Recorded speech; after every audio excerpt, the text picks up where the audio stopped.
Hi everyone, welcome to my YouTube channel. Art and culture की इस lecture series में हमारा ये सेकंड क्लास है, जिसमें आज हम बात करने वाले हैं सिंधु घाटी सभ्यता, इंडस वैली सिविलाइजेशन के बारे में।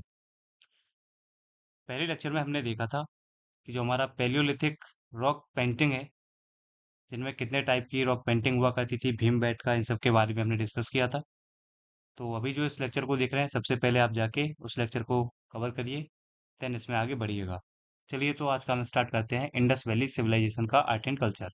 फ्रेंड्स, सबसे पहले आप देखिएगा, इस टॉपिक को हम कुछ डायमेंशन में क्लासिफाइड करते हैं। जैसे हम इंडस वैली सिविलाइजेशन का जो हमें कल्चर पढ़ना रहेगा, उसमें हम देखेंगे टाउन प्लानिंग, यानी कि सिंधु घाटी सभ्यता का नगर नियोजन कैसा था, वहाँ का आर्किटेक्चर, वास्तुकला, वहाँ की सील मोहरें, वहाँ की जो पोट्री मिली हमें, मिट्टी के बर्तन, फिगर, वहाँ की आकृतियाँ और स्क्रिप्ट यानी कि उसकी लिपि, इन सभी डायमेंशन पर हमें चर्चा करनी है। और इन सभी डायमेंशन के साथ ही हम इंडस वैली सिविलाइजेशन का आर्ट एंड कल्चर को कंप्लीट कर चुके होंगे। तो सबसे पहले फ्रेंड्स, हम स्टार्ट करते हैं टाउन प्लानिंग। टाउन प्लानिंग को समझने के लिए आपको ध्यान देना होगा कि जो हड़प्पन टाउन्स हैं वह डिवाइडेड इनटू टू माउंट्स, यानी जो इंडस वैली सिविलाइजेशन या जो हड़प्पा सभ्यता है, इसके जो शहर होते थे, जो इसके टाउन होते थे, वो शहर जो है वो दो टीलों में विभाजित थे। दो टीले हुआ करते थे, टू माउंट्स हुए थे। जैसे कि आप देखेंगे इसमें, ये रहा अपर और ये रहा लोअर टाउन, इनको हम माउंट्स भी बोलते हैं। अब जो अपर टाउन है, इसके बारे में हम समझते हैं। ऑल्सो कॉल्ड सिटाडेल, यानी इसे हम गढ़ भी कहते हैं। गढ़ मतलब जिसके चारों ओर फोर्टिफिकेशन होता है, यानी कि किलेबंदी होती है। लिखा है surrounded with wall made bricks और स्टोन, जो पत्थरों और ईंटों की दीवारों से घिरा होता था। तो एक होता था ऊपरी नगर, तो ऊपरी नगर जिसे हम गढ़ भी कहते हैं, यह पत्थरों और ईंटों की दीवारों से घिरा होता था। दूसरा होता था निम्न नगर, लोअर टाउन। लोअर टाउन के बारे में फ्रेंड्स आप याद रखेंगे, इसको हम निचला नगर कहते हैं। Area for residence of common people, जो सामान्य या आम लोग होते हैं, उन लोगों का निवास स्थान होता था। यहाँ पर जो अपर टाउन है, यहाँ पर एलिट क्लास के लोग रहते थे, लाइक पुरोहित है, किंग है ना, जो सेनापति है, तो वो रहा करते थे अपर टाउन में। और जो लोअर टाउन होता था, वहां पर जितने भी सामान्य आम लोग होते हैं, वो यहाँ पर निवास करते थे। जो लोअर टाउन होगा, उसको आप देखेंगे कि कुछ इस टाइप से ये यहाँ पर मकान बने हुए थे, हाउसेस बने होते थे, और ये रोड्स हुआ करती थी, जो एक दूसरे को हम कह सकते हैं रेक्टेंगल ग्रिड पैटर्न पर बना था। एक दूसरे का समकोण पर काटते हैं, 90 डिग्री के एंगल पर ये एक दूसरे को इंटरसेक्ट करती हैं यहाँ की रोड्स। और आप देखेंगे, किसी भी मकान का जो दरवाजा है, वो मेन रोड की साइड नहीं खुल के ये पीछे की ओर, यानी कि जो छोटी छोटी गलियां होती हैं, वहां पर खुलते थे। तो इसको आप इंडस वैली सिविलाइजेशन जो हिस्ट्री के परिप्रेक्ष्य से पढ़ते हो, वहां पर इसको देखोगे। हम यहाँ पर टोटल आर्ट एंड कल्चर के परिप्रेक्ष्य में इसको देखने वाले हैं। नेक्स्ट हम आगे बात करते हैं फ्रेंड्स। अब देखिए, अगर हम इंडस वैली सिविलाइजेशन की मेन बिल्डिंग की बात करते हैं, मुख्य इमारतों की बात करते हैं, तो मुख्यतः यहाँ पर हमें दो इमारतें देखने को मिलती हैं। Mainly two buildings have been found here. मुख्यतः दो इमारतें हमें यहाँ से प्राप्त होती हैं, जिनमें से सबसे पहले हम बात कर रहे हैं ग्रेट बाथ के बारे में, महान स्नानागार के बारे में। फ्रेंड्स, अब आप ये जो डायग्राम देख रहे हैं, ये एक तरह से आप स्विमिंग पूल मान के चलिए, जिसको हम स्नानागार कहते हैं। इसी की हम चर्चा करेंगे। देखिए, फाउंड इन मोहनजोदड़ो, ये हमें मोहनजोदड़ो से प्राप्त हुआ है। Probably used for religious purpose, मतलब हम कह सकते हैं कि संभवतः यह जो ग्रेट बात है, ये धार्मिक उद्देश्य के लिए उपयोग होता था। मतलब किसी भी बड़ी विशेष पूजा के दिन यहाँ लोग एकत्रित हुआ करते होंगे, स्नान करते होंगे भाई। तो आप देखेंगे ये इस प्रकार से बना हुआ है पूरा। अब इसको मैं, इसमें क्या क्या इसकी विशेषता है, वो सब के बारे में डिस्कस करता हूँ, जो नेक्स्ट स्लाइड में है। देखिएगा, ये है हमारा, हम कह सकते हैं ग्रेट बाथ, महान स्नानागार। देखिए फ्रेंड्स, इसकी लेंथ है 11.89 मीटर, विथ है 7.01 मीटर, एंड इसकी जो डेप्थ है, गहराई है, वो 2.44 मीटर है। क्लियर है? यहाँ आप देखेंगे, यहाँ एक वेल है। ये वेल है टू सप्लाई वाटर।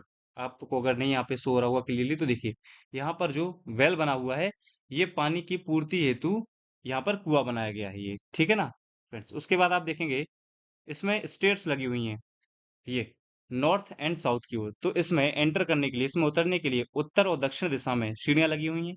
अगर आप यहाँ पे देखेंगे, तो जो सीढ़ियां हैं, स्टेयर्स हैं, ये नॉर्थ टू साउथ हैं, यानी उत्तर से दक्षिण की ओर है। उनकी चौड़ाई है 2.43 मीटर। इसके अलावा इस ग्रेट बाथ की और क्या खास बात है, हम देखेंगे। इसमें जो ब्रिक्स हैं फ्रेंड्स, इसमें बर्न्ट ब्रिक्स यूज़ हुई हैं, यानी पकी ईंटों का प्रयोग किया गया है। जो ये ग्रेट बात है, इसको बनाने के लिए हमें पकी ईंटों का प्रयोग किया गया है। साथ में ताकि इसमें लीकेज ना हो, पानी का रिसाव ना हो, so a layer of gypsum या bituminous was used to protect leakage. पानी को रिसने से बचाने के लिए बिटुमिनस या जिप्सम की इस पर परत चढ़ाई गई है। तो ये कुछ खास विशेषताएं हैं। उसके आगे आप देखेंगे दो प्लेटफॉर्म आपको दिखाई दे रहे होंगे फ्रेंड्स। यहाँ पे देखिए, ये साउथ में आपको दो प्लेटफॉर्म्स दिखाई दे रहे होंगे। तो टू प्लेटफॉर्म्स फॉर परफॉर्मिंग पूजा, पूजा करने के लिए यहाँ पर दो प्लेटफॉर्म है। नहा के आइए, यहाँ पर बैठकर पूजा को परफॉर्म करते होंगे। तो ये ग्रेट बात का पूरा स्ट्रक्चर और डायग्राम हमने देखा। आई होप आपको ये समझ में आया होगा क्लियरली। साथ में आप देखेंगे इसके चारों ओर रूम्स फॉर चेंजिंग क्लोथ्स, यानी कि जो वस्त्र हैं, वस्त्र बदलने के लिए यहाँ पर ये कमरे बनाए गए हैं, कक्ष बनाए गए हैं। दोस्तों, इसका जो फ्लोर है, जो फर्श है, यहाँ पे मैंने इसको लिखा हुआ है क्लियरली, आप देखेंगे जो यहाँ का फ्लोर है, फर्श है, उसका जो स्लोप है, ढाल है, वो दक्षिण से पश्चिम की ओर है, साउथ टू वेस्ट है, याद रखेंगे। साथ में जो मार्शल है, Marshall describe this construction as wonderful creation of the contemporary world, यानी मार्शल कहता है कि समकालीन विश्व का आश्चर्यजनक निर्माण माना जा सकता है ग्रेट बात। तो ये ग्रेट बात के बारे में हमने सारे पॉइंट्स यहाँ पे कवर किए। आई होप इनमें से एक भी पॉइंट ऐसा नहीं रहेगा जो अपने स्किप किया हो। क्लियर है? चलिए आगे बढ़ते हैं। अब देखिए, मैंने कहा था दो मुख्य इमारतें हैं जिनमें से हम एक पढ़ चुके हैं, दिस इज ग्रेट बात। अब हम बात करेंगे अ ग्रीनरी, एक अन्नागार की बात करते हैं यहाँ पर। दोस्तों, जो अन्नागार है, अन्नागार के बारे में हम क्या बताएंगे? It is found in Harappa, Mohenjodaro and Kalibangan. तो जो अन्नागार है वो केवल हड़प्पा से नहीं मिला है, ये हड़प्पा, मोहनजोदड़ो और कालीबंगा तीन स्थानों से प्राप्त होता है अन्नागार।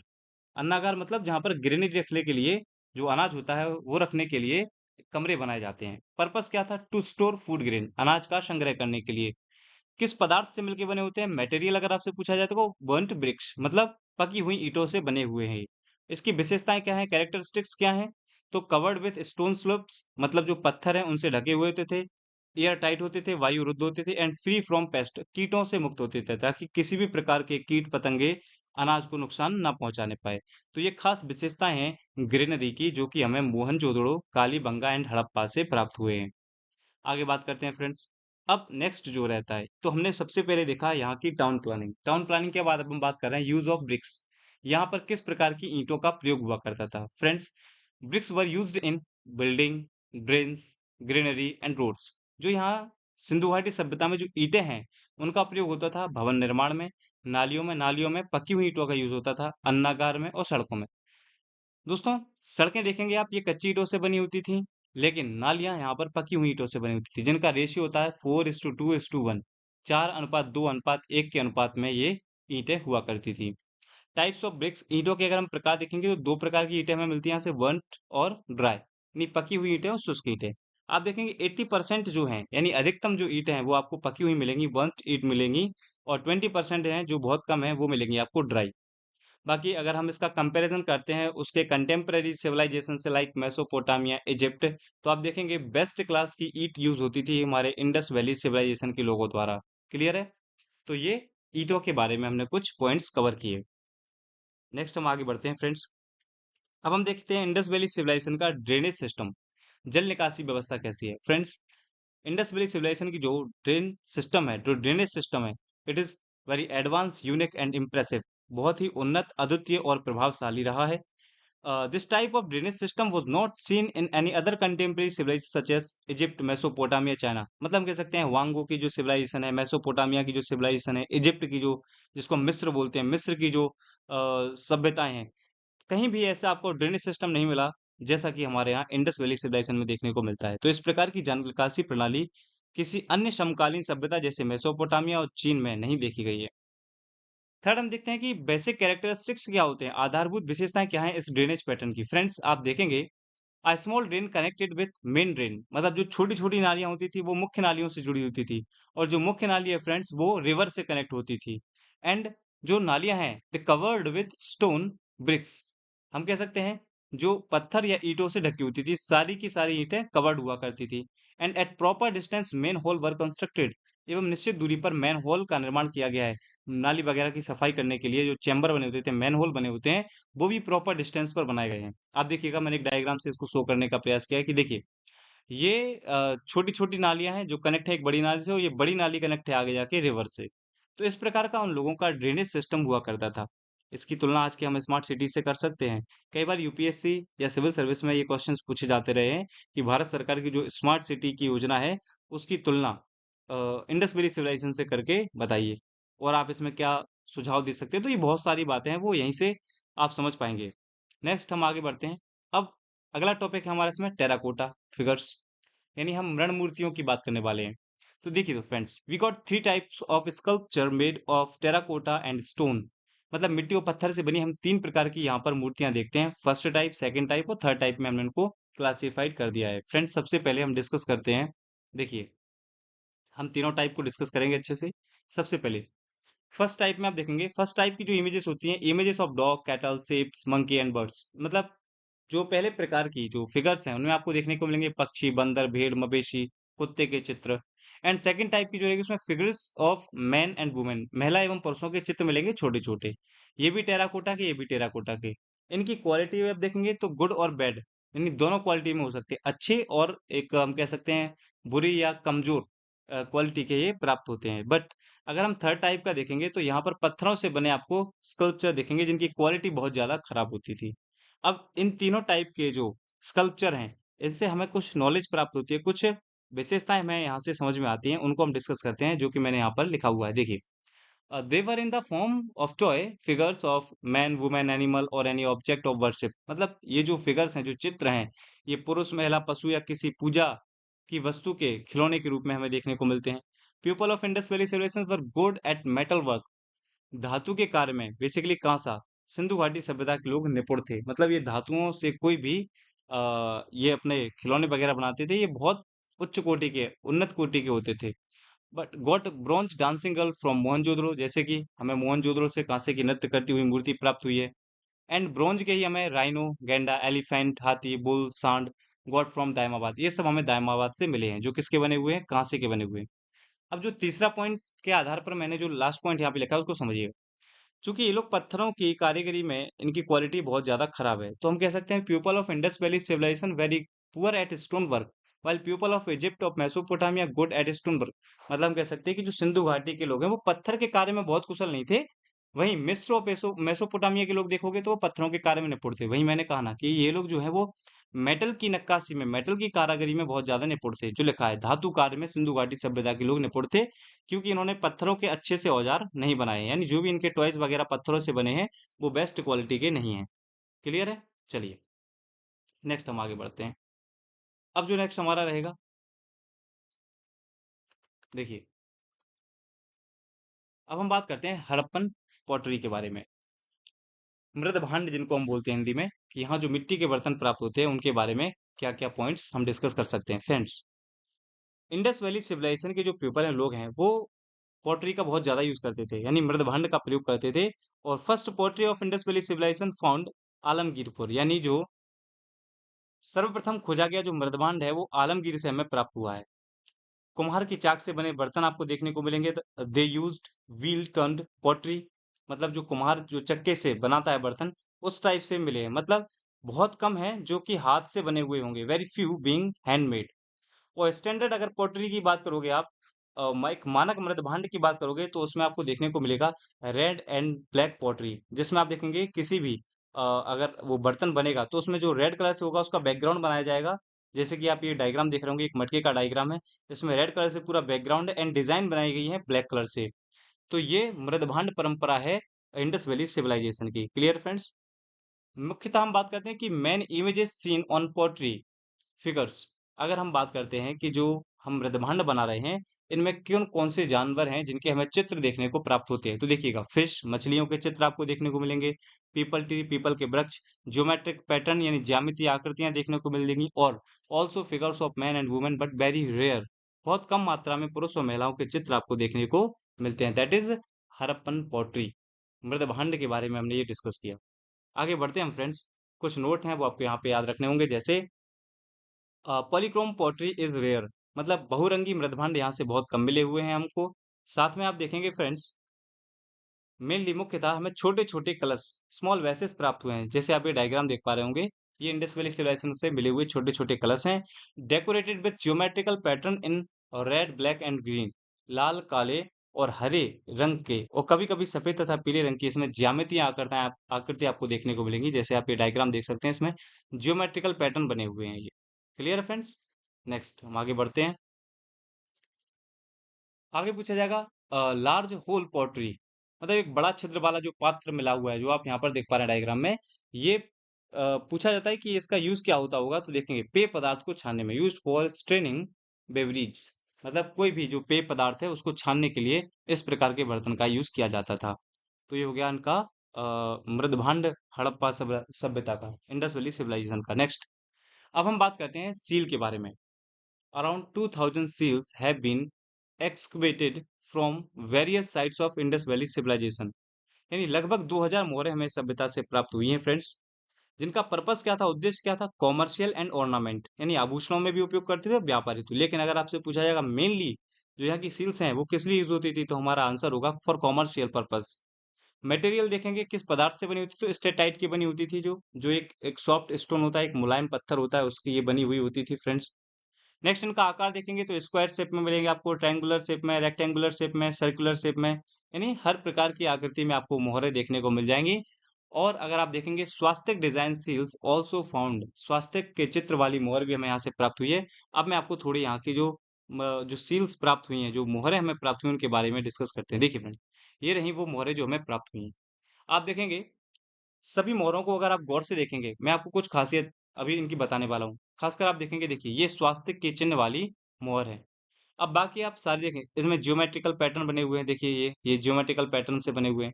और अब जो सील देख रहा हूँ उसमें आप देखेंगे कि सेंटर में, इनके मध्य में, हर एक सील में कोई ना कोई एनिमल है, जानवर है। चाहे वो यूनिकॉर्न हो, चाहे वो एलिफेंट हो, जैसे एलिफेंट रहा, ये बाघ रहा, टाइगर रहा, है ना, ये पशुपतिनाथ का सील है, ये एक बैल है, सांड है।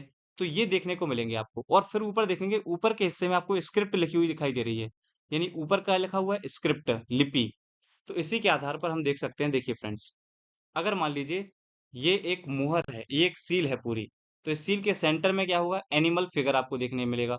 और ऊपर की ओर आपको वहां पर कुछ स्क्रिप्ट लिखी हुई देखने को मिलेगी, जिसके बारे में आज तक कोई नॉलेज नहीं है, क्योंकि यहाँ की जो लिपि है, जो स्क्रिप्ट है, वो अभी तक नहीं पढ़ी जा सकी है।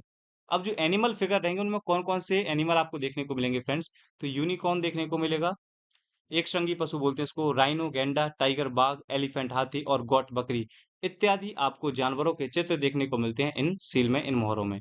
और खास बात है कि जो मानक स्टैंडर्ड सील होगी वो 2x2 इंच की आपको देखने को मिलती है। तो इस प्रकार से हमने इंडस वैली सिविलाइजेशन की लिपि के बारे में सारे पॉइंट्स कवर किए। चलिए अब कुछ इमेजेस हैं उनको कवर करते हैं। देखिए ये सील हैं सारी इंडस वैली सिविलाइजेशन की। आप देखेंगे ये बीच में कोई एनिमल का डायग्राम आपको देखने को मिलेगा, और ऊपर की ओर आपको कोई स्क्रिप्ट लिखी देखने को मिलेगी जो अभी तक नहीं पढ़ी गई है। नेक्स्ट, ये वही मैंने अभी आपको बताया, ये सील है सारी इंडस वैली सिविलाइजेशन की। ये आप देखेंगे ये ग्रेनरी है, ये अन्नागार हैं, कक्ष हैं, जो कि बनाए जाते थे अन्न को स्टोर करने के लिए, फूड ग्रेन को स्टोर करने के लिए। कुछ पॉइंट्स आप याद रखेंगे, जैसे हम सबसे बात करते हैं, यहाँ से हमें पुजारी राजा यानी योगी की प्रस्तर मूर्ति मिली है। प्रेस्ट किंग या योगी स्टोन जो स्टेचू मिला है वो कहाँ से मिला है, मोहनजोदड़ो से। तो ये मिला है हमें मोहनजोदड़ो से। सामग्री क्या है, सफेद, कम पका हुआ और सेल खड़ी स्टेटाइट से मिलकर बना है ये, ठीक है, वही लिखा है यहाँ पर। डायमीटर कितना है, 17.5 सेंटीमीटर ऊंचाई है, 11 सेंटीमीटर इसकी चौड़ाई है।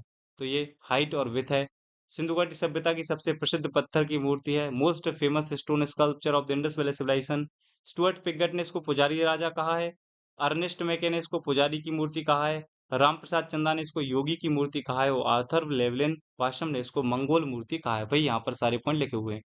दूसरे, इसका ललाट पर एक गोल चक्र है जो यहाँ पर शो किया हुआ है, आप देखेंगे circular motif on the forehead. इसके अलावा मूंछ रहित और सजी हुई दाढ़ी आपको देखने को मिलेगी। नेक्स्ट, कंधे पर शॉल आपको देखने को मिलेगा, शॉल और संभावी मुद्रा जिसको हम बोलते हैं, ये पुजारी राजा के बारे में कुछ विशेषता हुई। नेक्स्ट हम बात करते हैं, ये है डांसिंग गर्ल, नृत्य की जो मूर्ति होती है कांसे की, वो। इसकी खोज अर्नेस्ट मैके ने 1926 मोहनजोदड़ो में की। सामग्री वही है, लॉस्ट वैक्स तकनीक से बनी हुई है ये। सिंधु घाटी सभ्यता की सबसे प्रसिद्ध और प्रतिष्ठित कलाकृतियों में से एक है। वर्तमान में इस कांस्य मूर्ति को भारत के राष्ट्रीय संग्रहालय दिल्ली में रखा गया है। इतिहासकार एएल बासम ने इसकी जीवंतता की प्रशंसा की, छोड़ देना मार्शल ने इसको आदिवासी स्त्री, पिगट ने इसको बलूची नारी और ठाकुर वर्मा ने इसको पार्वती की मूर्ति से संबोधित किया है। जिसके गले में एक हार आपको देखने को मिलेगा। कमर से घुटनों तक कपड़े देखने को मिलेंगे। दायां हाथ कमर पर है, आप देख पा रहे होंगे। और जो जिसमें 4 चूड़ियाँ पहनी हुई हैं, और बायां हाथ घुटने पर है, 24 से 25 जिसमें चूड़ियाँ पहनी हुई हैं। बालों में जूड़ा लगा हुआ है और प्रजाति लगती है इसकी प्रोटो ऑस्ट्रेलॉइड टाइप की। तो ये डांसिंग गर्ल के बारे में हुआ। नेक्स्ट, मातृ देवी की जो मृण मूर्ति होती है, terracotta statue of mother goddess, ये भी मोहनजोदड़ो से प्राप्त हुआ है। अपरिष्कृत खड़ी मूर्तियां हैं ये। दूसरा, एक कमरबंद और एक जाली पहने हुए है ये। दूसरा, आभूषणों से ये सजी हुई है। और माँ देवी की विशिष्ट सजावटी तत्व उसका पंखे के आकार का सिर का टुकड़ा है ना, ये वाली बात कर रहे हैं, जिसके दोनों ओर एक कप जैसा उभार है। ये और इस साइड देखेंगे आप, ठीक। नेक्स्ट, गोली जैसी आंखें और चोंच वाला थूथन अत्यंत आदिम है। मतलब हम कह सकते हैं bead like eyes and beak shaped snout, highly primitive in form. और एक छोटा सा छेद मुंह को इंगित करता है, जो आप यहाँ पे देख पा रहे हैं, ये इसके मुंह को नोटिफाई करता है, इंडिकेट करता है। तो इस प्रकार से ये मातृ देवी की मूर्ति हुई। ये पशुपतिनाथ की मोहर है। ये भी मोहनजोदड़ो से है, स्टेटाइट की मोहर है ये। इसमें एक मानव आकृति या देवता योगी की मुद्रा में दिखाया गया है। आकृति के दाईं ओर देखेंगे एक हाथी है, तो दाईं ओर आप देखेंगे एक हाथी है, और बाईं ओर एक गैंडा है। नीचे की ओर 2 मृग हैं, और आप देखेंगे एक बाघ है इसमें, तो हाथी बाघ हो गया, राइनो हो गया, है ना, और भैंसा हो गया। इसके अलावा नीचे देखेंगे आप, तो नीचे 2 मृग हैं, यानी हिरण है। तो यह सील हड़प्पा युग के धर्म पर प्रकाश डालती है, और वर्तमान स्थिति ये राष्ट्रीय संग्रहालय में संरक्षित है। ठीक है, याद रखेंगे फ्रेंड्स। इसमें कुल जानवर हैं, जो टोटल एनिमल है वो 6 हैं, जैसे 1 rhino and buffalo 2, elephant 3, tiger 4, and जो डियर हैं वो 5। लेकिन टोटल एनिमल कितने हैं? 6, क्योंकि हिरन 2 हैं, बाकी सारे एनिमल एक एक हैं। तो प्रजाति 5 हैं, बट संख्या में 6 हैं। ये याद रखेंगे पशुपतिनाथ की मोहर के बारे में। तो फ्रेंड्स, यहाँ पर फिनिश होता है हमारा इंडस वैली सिविलाइजेशन का art and culture. I hope आपको लेक्चर पसंद आया हो। वीडियो को लाइक करें, कमेंट करें, ज़्यादा से ज़्यादा अपने दोस्तों के साथ, मित्रों के साथ इन वीडियोस लेक्चर को शेयर करें। इसका जो पीडीएफ है वो आपको हमारे टेलीग्राम चैनल पर मिलेगा, जिसका लिंक डिस्क्रिप्शन बॉक्स में दिया हुआ है, तो वहां जाकर आप हमारे टेलीग्राम चैनल को ज्वाइन कर सकते हैं। मिलते हैं नेक्स्ट वीडियो में, तब तक अपना ध्यान रखें। धन्यवाद।